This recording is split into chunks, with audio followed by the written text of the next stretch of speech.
Hello everyone, কি অবস্থা সবার? আশা করি সবাই অনেক ভালো আছো। সবাইকে স্বাগত জানাচ্ছি এসএসসি ডেইলি ডোজে। এসএসসি ডেইলি ডোজ কি? তোমরা সবাই হয়তো জানো না যে এসএসসি বোর্ড এক্সামের 95% কোয়েশ্চেন টেক্সট বইয়ের ভিতর থেকেই আসে। সো ম্যাথের ক্ষেত্রে তোমরা যে জিনিসটা চিন্তা করো, ম্যাথে টেক্সট বই থেকে আসার কি আছে? অনেকে টেক্সট বই পড়োই না, তোমরা বিভিন্ন টেস্ট পেপার বা অন্যান্য জিনিসপত্র পড়াশোনার দিকে বেশি মনোযোগী হও।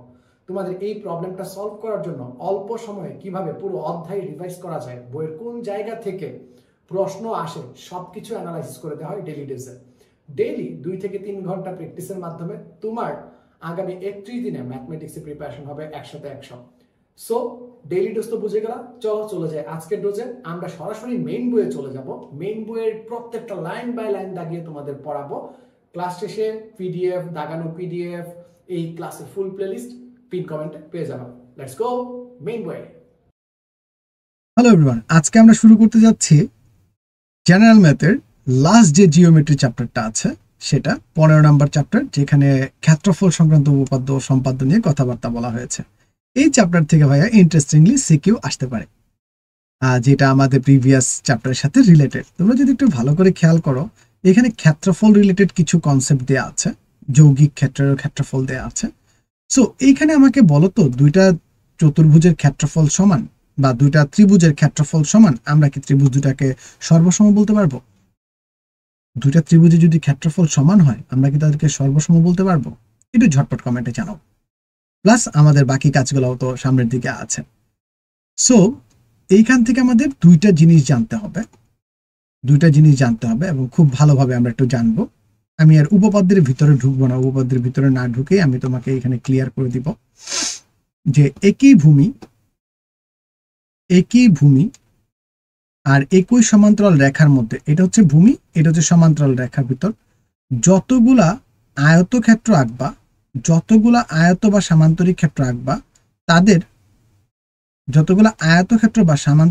আঁকবা, তাদের সবার ক্ষেত্রফল সমান। ঠিক আছে, আগে ত্রিভুজটা দিয়ে বুঝাই, তারপর এটাতে আসছে আয়তক্ষেত্রের কনফিউশনটা ক্লিয়ার করে দিই। কেন সমান? একই সমান্তরাল রেখা আর ভূমি যদি ফিক্স থাকে, ত্রিভুজের ক্ষেত্রে দেখো ভাইয়া, হাইট আর ভূমির কিন্তু কোনো চেঞ্জ হচ্ছে না। একটা ত্রিভুজের ক্ষেত্রে হাইট এবং ভূমির কোনো পরিবর্তন হচ্ছে না। সো আর আমরা জানি হাফ ইন্টু ভূমি ইন্টু উচ্চতা। সো ক্ষেত্রফলের পরিবর্তন কেন হবে, তাই না? যদিও অনেকগুলো ত্রিভুজ দেখছি, হাইট কিন্তু ভাইয়া সবসময় সেম জায়গাতেই থাকছে। যেহেতু হাইট সেম জায়গাতে থাকছে, সুতরাং কথা জিতে গেছে। দেখো সেম তোমাকে এইখান থেকে যে কনফিউশনটা, অনুসিদ্ধান্তটা আসে, এটা থেকে হুবহু এমসিকিউ পরীক্ষাতে আসে। অনুসিদ্ধান্তটা কি আসছে যে দুইটা ত্রিভুজ যদি সামান্তরিক হয়, একটা ত্রিভুজ আর একই ভূমির উপর সামান্তরিকও যদি থাকে, তাহলে ত্রিভুজের ক্ষেত্রফল সামান্তরিকের ক্ষেত্রফলের অর্ধেক, অথবা উল্টাভাবেও বলতে পারো সামান্তরিকের ক্ষেত্রফল যে কোনো একটা ত্রিভুজের ক্ষেত্রফলের দ্বিগুণ। এই দুটো জিনিস আমরা লিখতে পারি। সেম পরবর্তী 37 নম্বর উপপাদ্যটা দেখো, একই ভূমির উপর এবং একই সমান্তরাল রেখা যুগলের উপর সামান্তরিক সময়ের ক্ষেত্রফলও সমান। তো সামান্তরিকের ক্ষেত্রফল কি? আমরা সবাই জানি সামান্তরিকের ক্ষেত্রফল হচ্ছে ভাইয়া ভূমি ইন্টু উচ্চতা।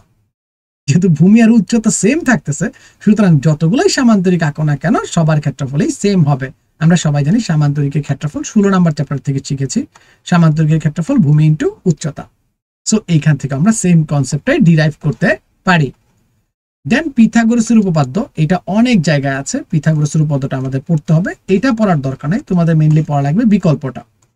এটার যে বিকল্প প্রমাণটা আছে, বিকল্প প্রমাণটা পড়ে নিবা। পিথাগোরাসের বিকল্প প্রমাণ,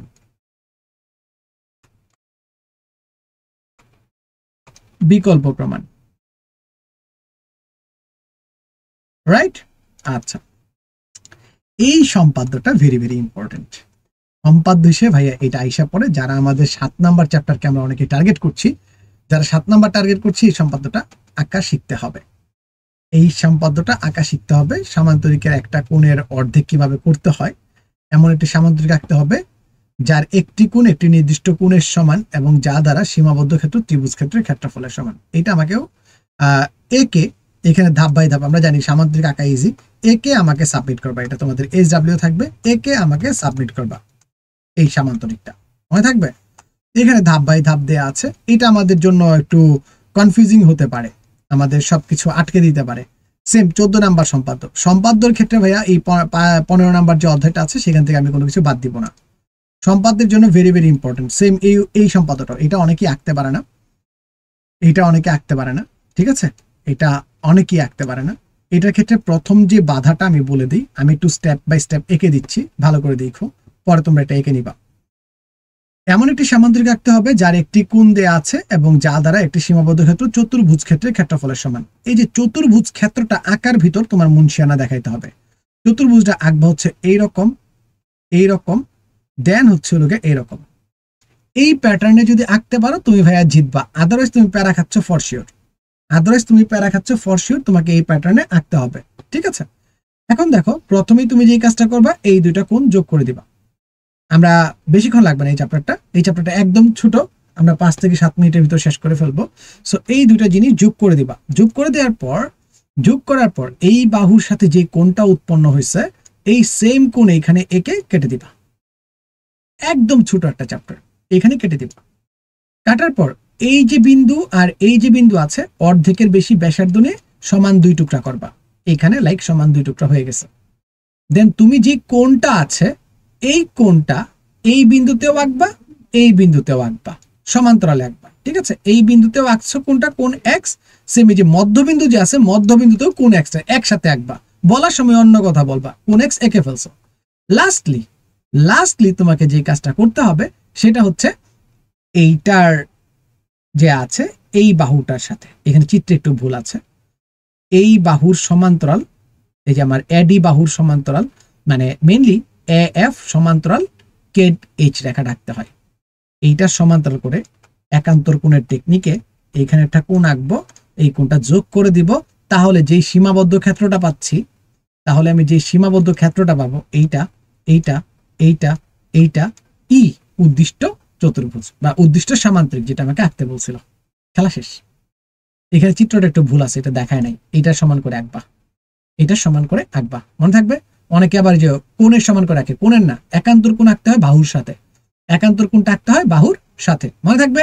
এইটা একে আমাকে সাবমিট করবে, এটা আমি ভেরি ভেরি ইম্পর্টেন্ট দিয়ে রাখলাম। যারা সম্পাদ্য টার্গেট করে আছি, এই টাইপের একটা সম্পাদ্যই পারে পুরা তোমার কনসেপ্ট উল্টা পাল্টা করে দিতে, এইরকম একটা কনসেপ্টই পারে তোমার পুরা কনসেপ্টটাই উল্টা পাল্টা করে দিতে। অনেকে হয়তো পড়ো নাই, ইজি জিনিস, একদম সোজা, জাস্ট 3 বার একে আমাকে দেখাবা, কয়বার, 3 বার আঁকবা, HW 3 বার আঁকবা, একবার লিখবা, একবার লিখে আমাকে দিয়ে দিবা, মনে থাকবে। আমরা আসো অনুশীলনীর যে পার্টগুলো আছে অনুশীলনীতে পড়ে ফেলি। নিচের 3টি বাহুর দৈর্ঘ্য দেওয়া আছে, কোন ক্ষেত্রে সমকোণী ত্রিভুজ অঙ্কন করা সম্ভব। আমরা সবাই জানি 3 square 4 square, 3 square plus 4 square equals to 5 square. খেলা শেষ। 1 নাম্বার অপশন। সমতলীয় জ্যামিতির ক্ষেত্রে প্রত্যেকটি সীমাবদ্ধ সমতলের ক্ষেত্রে নির্দিষ্ট ক্ষেত্রফল রয়েছে, কথা সত্য। দুটি ত্রিভুজ ক্ষেত্রে ক্ষেত্রফল সমান হলেই ত্রিভুজ দুটি সর্বসম, এইটা ভাইয়া ভুল। ত্রিভুজ ক্ষেত্রে ক্ষেত্রফল সমান মানে সর্বসম না, তবে সর্বসম ত্রিভুজের ক্ষেত্রফল সমান হবে, সর্বসম ত্রিভুজের ক্ষেত্রফল সমান হবে, 1 ও 3 সঠিক হবে, ঠিক আছে। পরবর্তী প্রশ্নটা, পাশের চিত্রটা খেয়াল করো, 2 দেয়া আছে, একটা সমবাহু ত্রিভুজ বলছো, একটা সমবাহু ত্রিভুজ বলছে, রাইট। সমবাহু ত্রিভুজের কি এইটাও 2 এইটাও 2 এইটাও 2 যদি সমান হয় এইখানে 1 1, রাইট। আমাকে বলছে যে বিডির দৈর্ঘ্য কত, যেহেতু অর্ধেক করছে সুতরাং এটা 1 হবে, 1 উত্তর। আবার বলছে যে ত্রিভুজটির উচ্চতা কত, একটু ভালো করে দেখো, পিথাগোরাস অ্যাপ্লাই হচ্ছে, √2 স্কয়ার - 1, 4 থেকে 1 গেলে √3 থাকে, তাহলে শেষ। √3 হয়ে গেছে কি আমাদের কাঙ্ক্ষিত উত্তর, বোঝা গেছে। আচ্ছা, এইখান থেকে আমাদের পড়তে হবে এক্সট্রা 3 9 নাম্বারটা, 11 নাম্বারটা, এই দুইটা এক্সট্রা ভাইয়া ইম্পর্টেন্ট, যেগুলা দেখবা আইদার তোমার 8 নাম্বার চ্যাপ্টারের সাথে অথবা 6 নাম্বার চ্যাপ্টারের সাথে মিক্সড করে দিয়ে দেয়, 8 নাম্বার বা 4 নাম্বার অধ্যায়ের সাথে মিক্সড করে দিয়ে দেয়। যারা সায়েন্সে আছো, যারা সায়েন্সে পড়ছো তাদের জন্য সুখবর, তাদের এখানে দুইটা জিনিস মিলে যাবে, তাদের এখানে দুইটা জিনিস মিলে যাবে। এটা হচ্ছে লোকে অ্যাপোলোনিয়াসের উপপাদ্যের আগের যে বিস্তৃতির যে সূত্রটা আছে সেই বিস্তৃতির সূত্র থেকে এই দুইটা, আর এইখান থেকে এই জিনিসটা একটু লাগবে।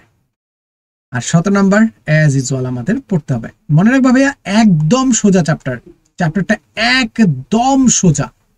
সো একটু এফোর্ট দিলেই তোমরা কিন্তু এই চ্যাপ্টার থেকেও 100-100 প্রিপারেশন নিতে পারো। আজকে এই পর্যন্তই।